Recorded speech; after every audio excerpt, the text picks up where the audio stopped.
Warning, this podcast contains blasphemy, heresy, and profanity. Proceed at your own risk. Don't say no prayers for me, 'cause I'm exactly where I want to be. Yeah, I'm a sinner through and through, and I'll be waiting in hell for you. From Purgatory, Pennsylvania. From Inferno, Ohio. I'm Sam. I'm Dan. And this is The Skeptical Satanist.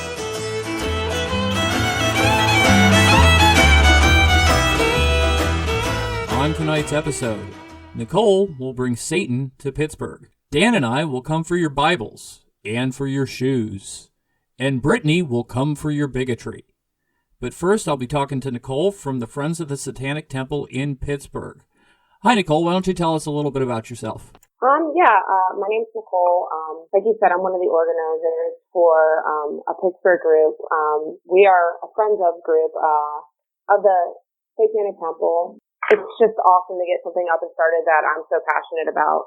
To have a group of individuals with the same thought process and everything, it's just incredible. I'm so excited. I mean, I'm really new to TST myself, and at first when I first got interested, I looked and there was nothing in Pittsburgh. There was nothing in Pennsylvania. But and then you guys popped up, and I was really excited because I really do want to get involved. So a little bit of background. How long have you considered yourself a Satanist? Let me see. I got out of religion when I was 16. So I've considered myself a Satanist probably for about 3 years now. I'm still fresh and new. The idea, I was kind of trying to find my reins and everything else like that. And when I want to stress enough, because I know sometimes it gets confusing for people. When we speak of Satanism in the sense that I'm stating it, I don't actually believe in a deity, Satan, or a deity, the devil. It's more or less an atheist view on it, if that makes sense. Yeah, it makes perfect sense. I mean, that's I'm there myself. Did you have a religious upbringing at all, or were you ever religious at all? I was a hardcore Baptist. I went to church every Sunday, every Wednesday. I grew up in it in my family. It was deep and instilled in me. And then one day I started to teach myself. I wanted to learn more. I wanted to question everything. I've heard before it's like the best way to make an atheist is to have him read the Bible. So keep going. But yeah, I grew up in this church thing, and it was sort of, in a way, it seems so bizarre to me when you're looking from the outside in, and it seems so kind of brainwashy and robotic. And I just wanted to know more about, life outside of religion, not having the idea that in order for you to have a good moral code, you have to believe in a Christian God. I wanted to separate myself from that. And it was really important to me. The process that I started getting into whenever I started separating myself from that was I was reading a lot of books from, The God Delusion. Up until recently started reading a lot and listening to a lot of Dr. Del Rey, who is an incredible secular psychologist. That's great. Did you ever try to dabble in any other spiritual paths, whether it be like Buddhism or anything like that, or were you just go straight to atheism and straight into Satanism? I did a little bit. I was interested in Wicca and Celtic. I was also interested. I have an Egyptian background as well as an Irish background, so I was looking at heritage more or less. So I dabbled in the Celtic stuff, and then I looked into the OTO and the Golden Dawn and Aleister Crowley, and for a year that was interesting, but yet again it felt so robotic and just so they were telling you how to think and telling you how to feel, and I wasn't okay with that. Right.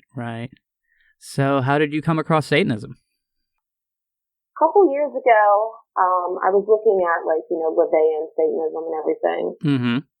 And it seemed a little too dressed up for me. Yeah. So, and then I started reading about, the Satanic Temple, and it was incredible. Everything that Lucien Graves does, and just that entire group is like working with charities and just, they're amazing, honestly. Yeah, I came to it in much the same way. It was, I mean, at first I saw them as, some of their more outlandish stuff, and at first I equated them with the whole flying spaghetti monster thing, but then I realized it's like, no, there's a lot more to it than that. It's like, yeah, they are brilliant at trolling, but that's just one tool in the arsenal, Oh yeah.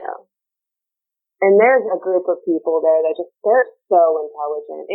It sometimes just throws me because I'm like, oh my gosh, like I'm so happy to be a part of such a great group of people who are so intelligent. And yep. So much. Yeah. And like even in my short time, it's just been fantastic. So are you open with other people about your religion, your friends, your family, outside of your fellow Satanists? And what kind of reaction have you had for those that you have told? I wasn't at first. Growing up Baptist, I was extremely terrified to tell my family. My friends are pretty much like me, That was never a problem. My family has been an extremely huge obstacle for me. I've had family not speak to me anymore. I've had family refuse to believe that I don't believe in a Christian God. I've had some bad experiences. It's been stressful, but the way I look at it is if somebody can't accept you for how you think and how you feel, then honestly, do you really need those people? No, I'm so with you there. Yeah, my family is completely self-made, so I feel everything that you're saying right there. Yeah. What kind of misconceptions have you come across about Satanism, and how did you address them? I have had some crazy questions. Do you eat babies? No, I have a 2-year-old. I have a 2-year-old daughter. I live a normal life just like everybody else. I just choose not to believe in something that isn't scientifically proven or scientifically accurate. Right. And that's basically what I say. I give a lot of ideas about science and how I can disprove things. Like, when people say, oh, they're spirits, it's like, no, you just have electric energy in your house. Maybe you should get that checked. Yeah, exactly. So I hate to say that I kind of giggle at it, but I do in a sense. Yeah. Some of the things are just crazy. Oh, it's insane. It's really insane. Yeah, I mean, so like going on to the Satanic Temple, especially like the 7 tenets. I mean, anybody who's read those, well, they espouse values that many would agree with, even if they don't identify as a Satanist. So for you, why Satan, and why just not call yourself like a humanist? So what does the label of Satanist give you that humanism lacks? In a sense, for me, humanism and atheism, Satanism gave an aspect of, ooh, I want to know more, because it has the name Satan attached to it. And it's like, ooh, you're not just somebody that doesn't believe in something. What do you believe? It was kind of like the shock value and me wanting people to question me wanting to educate people. It was more than just saying that I don't believe in something. Right. That makes a lot of sense. So we've got a brand new group just starting up. We just had our first online meeting just a couple of minutes ago. What made you decide to start up a group? And how long has this been in the making? Well, I know myself and a colleague, one of the other people in our group have been trying to do this for a couple months now. Sometimes it takes months, sometimes it takes years, sometimes it takes weeks. It's just, I wanted to do this because it was important to me. Because, like you said, the 7 tenets and all that just spoke so much to me and my moral compass that I needed it to be done. And we didn't have anything here, and it was so important for us to have something. Yeah, that's great. That's great. So, what's in store? What's in store for the future? I guess people are going to have to tune in and find out. That's great. That's great. If anyone wants to get involved, you can find us on Facebook at the Friends of the Satanic Temple Pittsburgh. You'll find a link in the show notes, so come on down. Nichole and myself will both be there, plus a lot of other friendly people. And from there, we'll be talking to you soon. Anything else you want to tell anybody about Satanism, about the group, anything else? Mostly just follow what your mind tells you. Don't feel like you're trapped into something because your family or your friends tell you have to. Be true to yourself. Realize what your moral ground is. And never be afraid to ask questions. Always, always ask questions. All right. Thanks so much for coming on for our very first show, Nichole. I'm so proud to have you as my first guest. Have a great night, and hail Satan. All right, hail Satan. Hail yourself. All right. Bye-bye. Bye. They tried to drag me into the church. They tried to make me drink the holy water, but it was bitter on my lips. It burned my fingertips. I'd rather choke and die of thirst. Don't say no prayers. Joining me now is Daniel. How you doing, Daniel? I'm doing good. So have you heard the Bible is going to be banned as hate speech? Oh. Yeah. I mean, that'd be great, but is there a catch? All right, so here we are. This is from the Friendly Atheist, that Trump's spiritual advisor, Paula White, who recently said that she blessed the White House with the superior blood of Jesus, told televangelist Jim Baker that Christians must back Trump in 2020 or else the Bible will be banned as hate speech. White claimed that the Republican Party's ability to push judges to federal benches with lifetime appointments was reason enough to back Trump no matter what else was happening.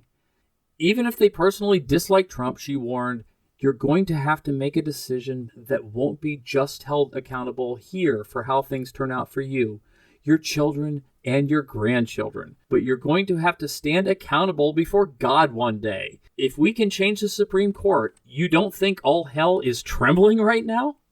All right, you're a Satanist. Are you trembling? I'm trembling. I'm not trembling. No, not in the least. They have already passed legislation in states that says the Bible is a book of hate speech. It's only a matter of time. Those laws are already passed. What legislation is that? Who the hell knows? It's Paula White, not somebody with credibility. Oh, wow. No such legislation exists, but you can fully expect conservative Christians to mount a defense of re-election based solely on his ability to let the Federalist Society and Mitch McConnell take over the nomination and confirmation process. They're coming for your guns. They're coming for your Bibles. Yeah. Hide your kids. Hide your wife. And this is coming from a prosperity gospel pastor. Yeah. Right? Yeah. Yeah, well, it's actually Paula White. She's talking to Jim Baker, but I think, yeah, she's like one of... Well, no. She was the senior pastor of New Destiny Christian Center. Oh, was she? Okay. And a non-denominational, multicultural megachurch. Multicultural, that's so like... They even let other people in that aren't white. Yeah. Multicultural. Hey, we allow Swedes and Norwegians. they let orange people in there. Yeah. It's just all the nice people. The best people. The biggest people. The best people. The biggest people. Bigly. And look at my African American. Look at my African American. Oh my God. I can't believe that didn't end it right there. Yeah. I don't get it. But this is stuff that would be talked about in the church I grew up in. This is the stuff, I'm sure they're talking about stuff just like this. And it allows them to indoctrinate more. It allows them to continue to just feed bullshit to people. They work on people's fears. The victimization, when you have that, like, you are in the position of, like, you are white, you are rich, you are in power, and you're playing victim.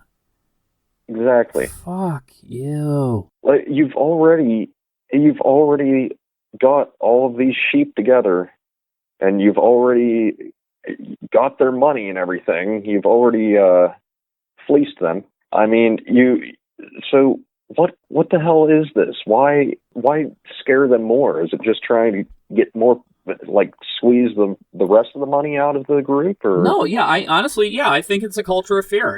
And for people, like I said, for people with privilege, equality feels like oppression. They're not trying to take your Bible away, but we're trying to take away your ability to indoctrinate people that don't necessarily subscribe. Your family, you can do whatever the fuck you want with your family. You want to raise your children to believe utter nonsense, that's on you. You want to start bringing it into public schools? No. Or if you do pass out Bibles in schools, fine. Then you're going to be able to hand out the Bhagavad Gita. You want to hand out the Satanic Bible. You want to be able to hand out like everything else. And the Bible is fucking hate speech. It is. Yeah. Awful. Not to mention it, like the places in the Bible. I'm pretty sure there's stuff about women not supposed to be preaching and stuff in there. If I'm not mistaken, to be able to talk. No, right? Yeah. They're not supposed to do anything. In fact, they're property, according to their Bible.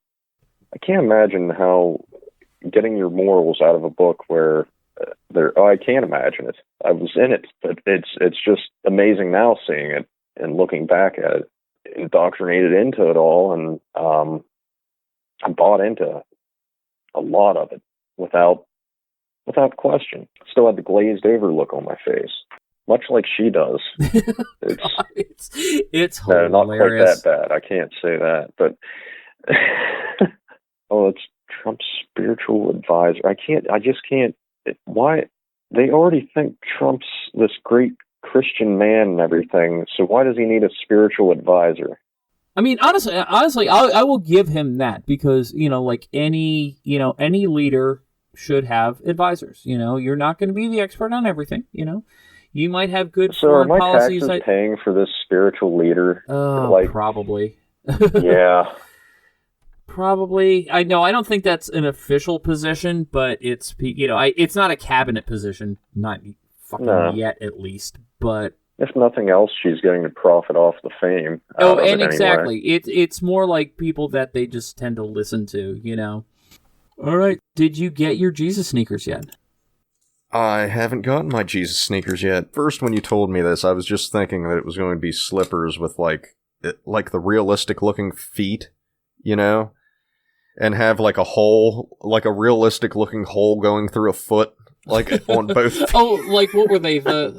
Just picturing like house slippers. No, like the Vibrams with the remember the Vibrams but with holes in them. Yeah. Oh, like some redneck was playing with her gun one day and came up with the idea. Shut a hole in my foot. Exactly. Shut a hole in my foot. Stigmata. Jesus shoes it is.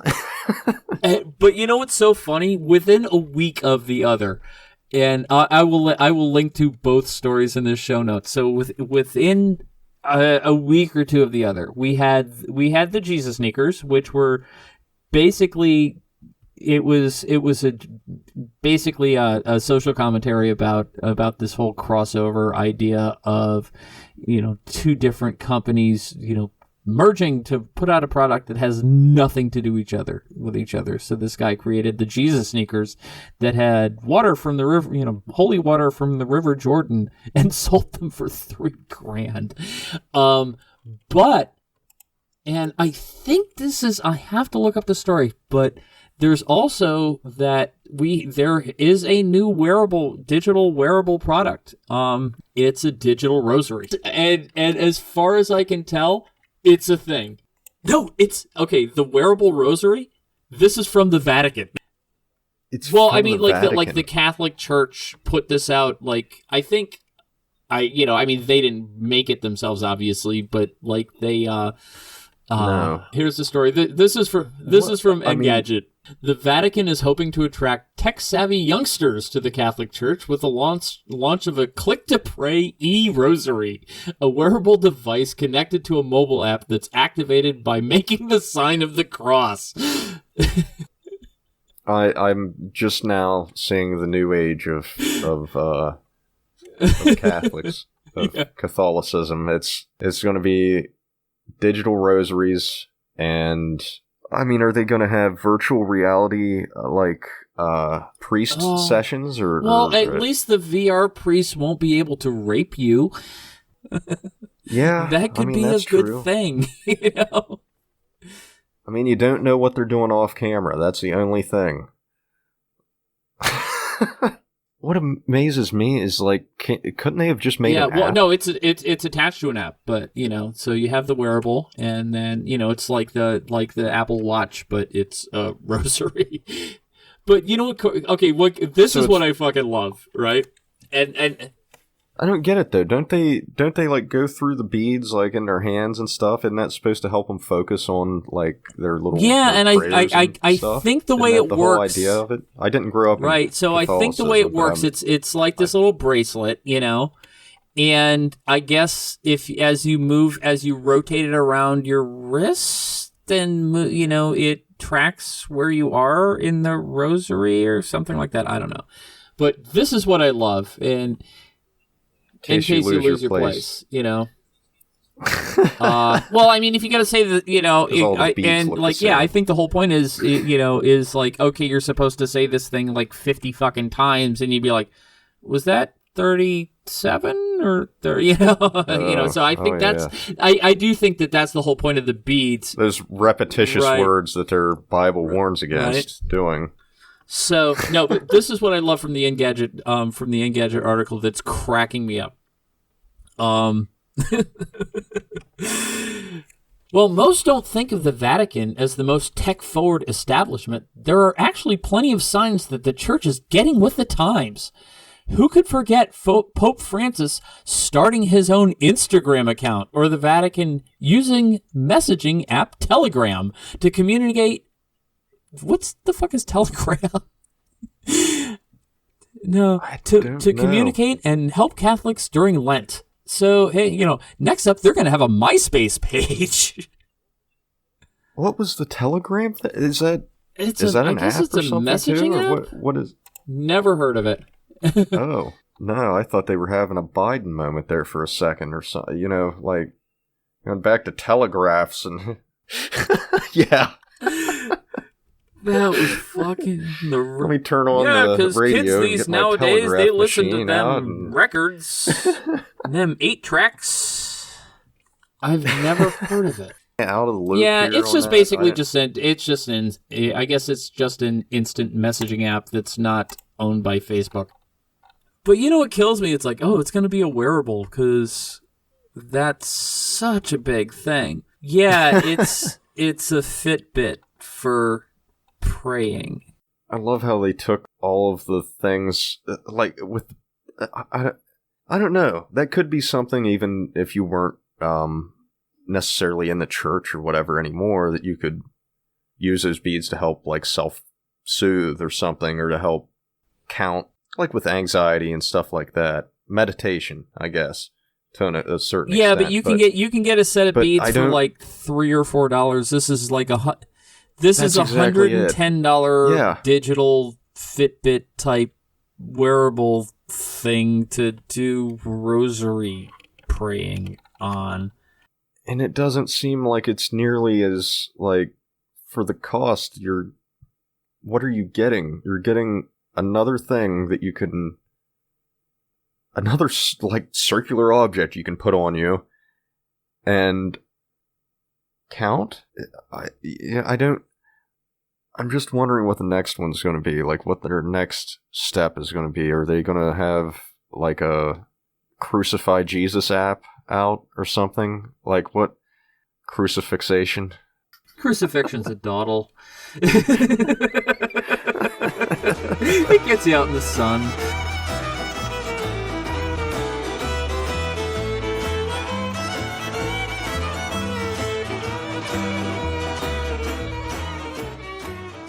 And I have Brittany on here. Brittany, tell us a little bit about yourself. I live here in Fond du Lac, Wisconsin. I'm 27. I am a single mother of a 4-year-old son named Judah. I go to college, just kind of an average, normal person for the most part. I am a Satanist. I suppose you could call me that. As of past couple of weeks, I was a waitress. Now, obviously, I am not. Yeah. And tell us a little bit about how would you describe your flavor, I guess, of Satanism? Or Levian, Satanic Temple, something in between? I guess kind of a little bit of everything. I don't really identify with one specific. I kind of just do my own thing, and my values and my views kind of most closely relate to Satanism. And so that's just kind of what I went with. I kind of have views all over the place, so I don't really stick to one specific thing. Theistic or non-theistic? Do you believe in a literal Satan? I do not, no. No. And that seems to be pretty common, but there are some people out there that do subscribe to that. So, but yeah, it's just more of like the tenets and the beliefs and the self empowerment that goes along with it. Yeah, I definitely kind of go with that self empowerment. I do worship my own self, and I play by my own rules and do my own thing. And as long as nobody else is getting hurt, and I'm being respectful to those around me, I think that that's kind of just what works best for me. Do you find any, fun use in any ritual at all? Do you have any type of thing you've involved in with that, or is it just more of? Nope, it's kind of just self-practice, kind of just my own thing. I have read the Satanic Bible, and I do kind of follow Satanic Temple and stuff like that. I'm not officially involved with them or anything like that, but I think that they have a lot of great views. Some obviously I don't agree with, and some I do. So I kind of just, like I said, do my own thing and, live my own life the way it makes me happy. So that's great.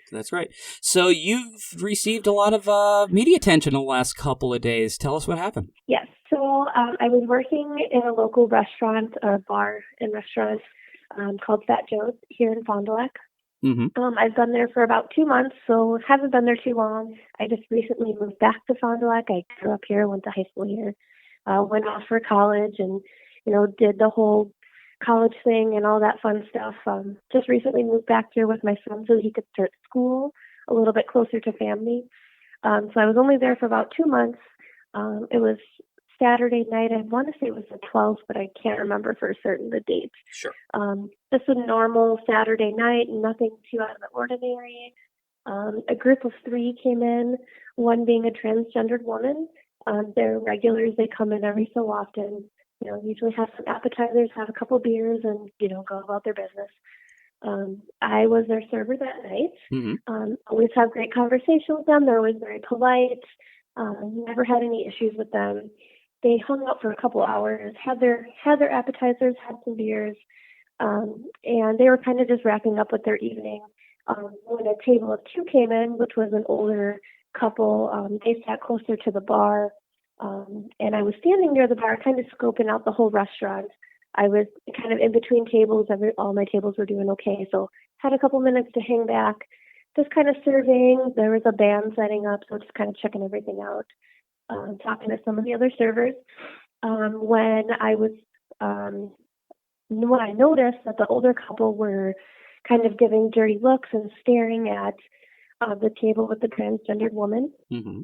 And I just kind of observed. I didn't say anything. I was just kind of scoping out the situation to see, how it was all going to play out. Sure. And they started making like really nasty comments, derogatory comments, transphobic comments about a transgendered woman at the table, mm-hmm. and then turned to me, who was standing, I was about 6 feet away from them, and they were probably about 15 feet from the table of 3. Right. And they started asking me, don't you think that's disgusting? Don't you think that's just wrong? Like, why would they be allowed in public?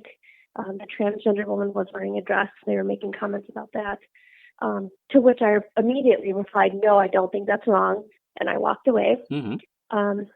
One of the other servers came up and told me that the manager had told me to take the table of 2, mm-hmm. which obviously at that point I was pretty flustered with the whole situation, and I didn't like what they were saying. So I found my manager and I said, hey, I don't feel comfortable serving this table. Can somebody else please take it? And, she said, why? And I said, well, this is what happened. And she told me, suck it up. And I said, no, I won't. I won't serve them. And so she said, then go home to, I'm kind of a smart ass. So I'm like, okay, fine, I'll leave. Bye. So I clocked out and I left. And then I, went home and I was pretty angry about it, how she handled it. She's just one of those people who, she's the boss, so she runs the entire world. She's got a God complex. And so it wasn't anything I wasn't familiar with. That day, I went home and I posted a status on Facebook saying that I got sent home because I refused to serve a table making transphobic comments. And that was really the end of it. I, went about my night as normal, and that was it. Obviously people were messaging me on Facebook asking what happened.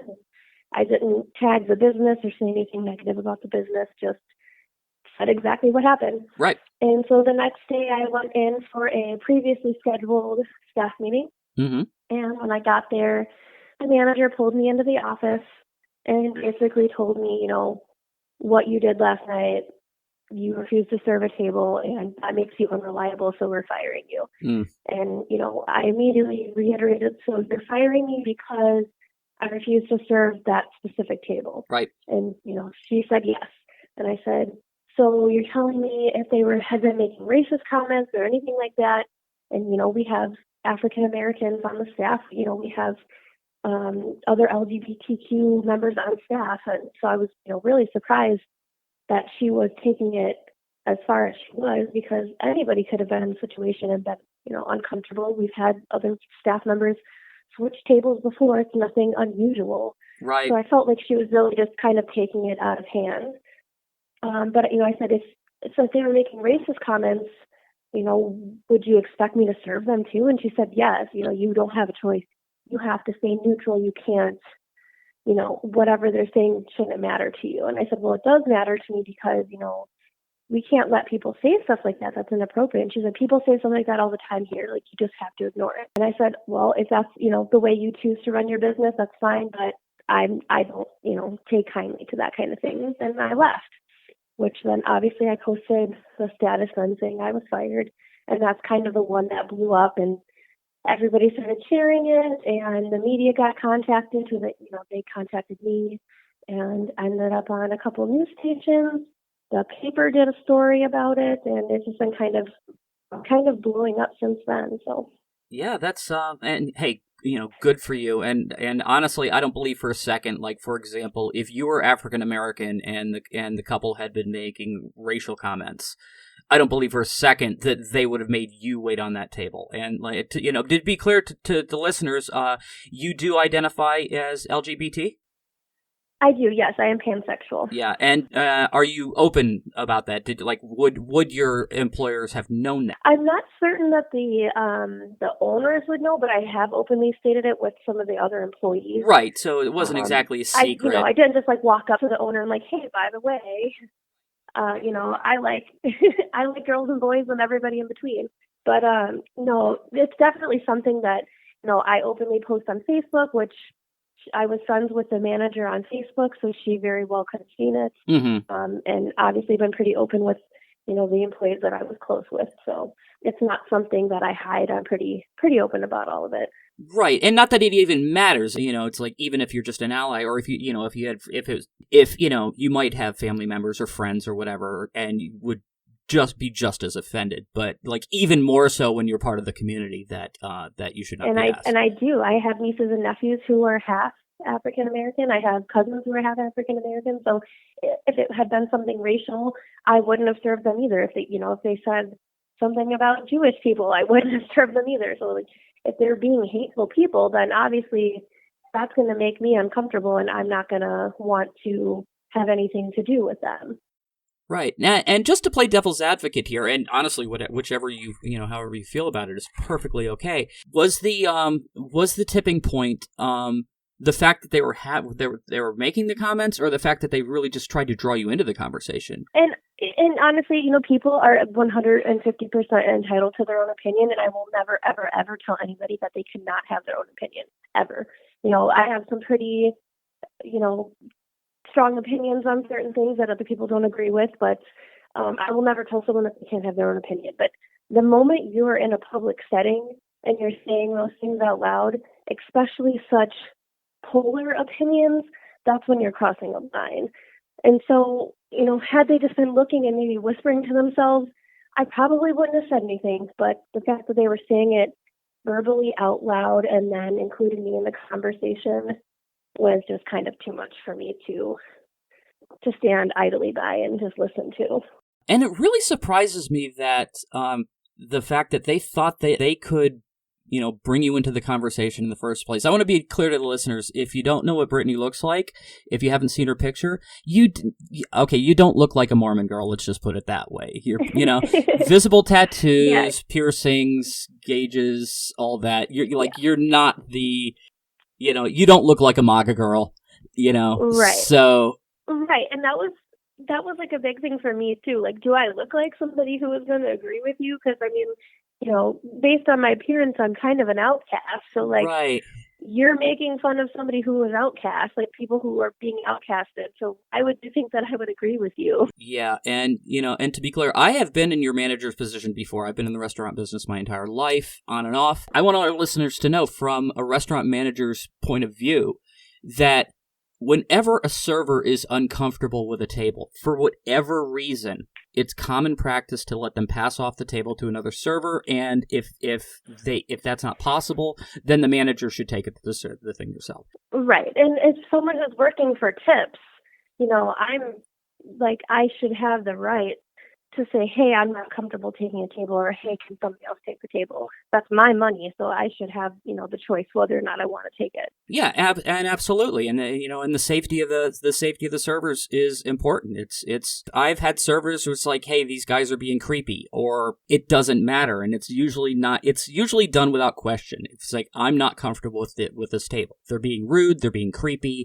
They're being whatever. It doesn't even have to be like a stance like you took. It's just, I'm not comfortable. It's the job of the manager to keep their servers safe. Right. And that was definitely something I picked up on pretty quickly, is that they are more concerned with making money and running their business than they are with the, safety of their customers or safety of their employees. So I honestly wasn't surprised with how it played out. From everything I've gathered working there for the past 2 months, like, this is something 100% that they would do. So it's not out of the ordinary, which is really sad. Yeah, there was a bunch of pushback after the fact too. From I guess they ended up shutting their Facebook page down. There were a lot of negative comments about the business. Yeah. So basically, my original post after I had been fired, I asked everybody to leave reviews if they thought what happened was wrong, and just let them know what they did was not right. Mm-hmm. And they got hundreds and hundreds and hundreds of reviews, mm-hmm. to the point where they were copying and pasting the same response to everybody. And then when everybody started calling them out for that, they ended up shutting down the Facebook page because they couldn't keep up with all the negative reviews. And now on Google, I guess they've been deleting all the negative reviews off their Google business page. But the fact that they're very well aware of what they did was wrong, and now they're trying to hide it. They've been telling people all sorts of stuff that's just not true. It's just, they are the type of people who they will never admit they were wrong. Right. And honestly, like I said, and this is one thing, like, as a Satanist, you do have the right to offend, but that doesn't not mean that you are protected from that. You can say whatever you want. But right. You also, free speech does not mean freedom from repercussions. If they want to cater to neo-Nazi Proud Boys, that's their right and that's their business. But they they should be called out for that. And right, and if people should know what they're getting. People, who they're right, supporting. if that's the type of people they want to let in their restaurant, they shouldn't be surprised if somebody's not comfortable serving them. Absolutely. Because not everybody agrees with that. What kind of pushback have you received from that? I see you've got a good bit of positive support. Have you received any negative pushback? Yeah, I not as much as I was really expecting. I was actually really surprised. Mm-hmm. As someone, I spend a lot of time on the internet and social media, so I see what happens when things get posted on the internet. People will say whatever they want and without any repercussion. So I was really expecting a lot of negative feedback, and I really haven't really gotten any. I've gotten a couple, just stupid things, like somebody, made fun of my tattoos. Like, ooh, you got me good. Like, yeah. you sure taught me not to stand up for anything. Like, But really, it's 99% of it has been positive. My Facebook has been blown up. My Twitter has exploded with messages from people in the trans community, and not in the trans community. Everybody has just been being so gracious, so thankful for what I did. People have offered to pay me compensation for lost wages, to which then I just recently posted the link. I'm kind of partnering with a shelter in Milwaukee called Courage MKE. They are a shelter for LGBTQ teens who are homeless in the Milwaukee area. So I'm encouraging everyone who is offering compensation to me to please donate it to them. And help those. They have 4 teenagers there right now who are homeless, and they obviously need toiletries, clothes, anything, food, everything. So I'm really hoping that with all of this media attention, we can get some help to them. That's great, and you'll send me a link, and we'll put a link to that site in the show notes. So if anybody wants to contribute, they'll be able to go there. Now, from here on in, what would you like to see happen? What do you want to do with this? You've got your 15 minutes of fame. What do you want to do? Honestly, I'm just kind of ready to get back to my normal life. It's been very overwhelming, all of the attention I've been getting. Obviously, I plan to still, I'm still working with Courage. I've been asked to do a couple podcasts, including this one. Editor and reporter for Teen Vogue asked me some questions for an article. And I'll also be doing I guess kind of like a speech at a Trans Remembrance Day in Clare. That's great. On November 20th. They have a transgender woman on their city council, I believe she's part of, and she reached out and asked if I'd be willing to speak. So I'm definitely still going to be, involved and promoting and trying to do everything I can to, make a difference. But I'm ready to kind of relax and be a normal person again. Yeah, that's great. That's great. Anything else you'd like to bring attention to, since you do have a platform right now? I mean, any other causes, any other, anything like that, or did you just already cover it? I'm still kind of encouraging people. Obviously, people are still pretty angry about the whole situation. So if anyone wants to leave reviews for the restaurant, they absolutely can. I'm just really, really, really pushing for people not to be hateful, not to leave any, derogatory comments. More than willing, or more than, you guys can leave whatever you want and say whatever you want, but don't name call. That's just kind of defeating the purpose of all this. I didn't want to serve a table because they were name calling people, so it just doesn't look good. So people can leave reviews and stuff like that. And otherwise, check out the donations for Courage and just, stand up against the hate. And people in the trans and LGBTQ community are just as worthy of our respect as anybody else. So I just, really want people to realize that. Yeah, I mean, this story really got to my attention, and I reached out to you right away. My best friend in the world is a trans woman, and so I'm very, very sensitive to what they go through. I don't get the vitriol. I really don't get it. I mean, I don't think wearing a Make America Great hat again is cool, but people still do it. But I don't tell them they look, stupid. Yeah. But, if I don't like something, I just kind of keep it to myself usually. So sure. When people feel the need to outwardly be mean to somebody else, it just doesn't make sense in my head. So I wish I had a good answer why people do stuff like this, but I don't have a good answer for it. Yeah, I have no idea. Apparently the couple who was making the comments were regulars, and the bar is trying to say that it was just a private conversation and nobody was supposed to hear it. But I mean, you're in a bar, right. People can hear you. Yeah, and they brought you into the conversation. Right, and that was my big thing. And I'm like, it'd be one thing if they were quietly whispering to themselves. If you want to be a hateful fuck, then that's between you and your wife or whatever's going on there. But you're talking to me at this point. You're talking to a stranger. What if I had been trans? Right, and you weren't even their server at that. Maybe just some other person there.